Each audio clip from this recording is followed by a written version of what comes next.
শয়তানের খুব প্রিয় যে সকালে আল্লাহর রহমত সবচেয়ে বেশি থাকে সকালবেলায়, বিশেষ করে সবচেয়ে বেশি থাকে তাহাজ্জুদের সময়।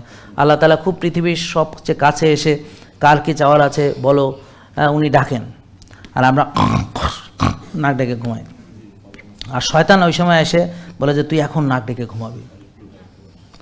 তারপরে যখন ফজরের ওয়াক্ত আসে শয়তান আরও সিরিয়াস হয়ে যায় যে এতে কোনোভাবে ঘুমাতে দেওয়া যাবে না, মানে উঠতে দেওয়া যাবে না।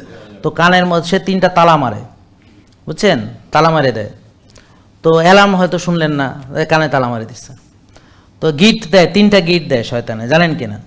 তো যখন আপনি উঠলেন আল্লাহু আকবার কইয়া গিট একটা কাটলো, তারপর উজু করলে আর একটা কাটে, মসজিদের দিকে রওনা দিলে বা নামাজে দাঁড়াইলে আল্লাহু আকবার কইলে আর একটা কাটে। যাই হোক, এটা আপনারা নিশ্চয়ই জানেন।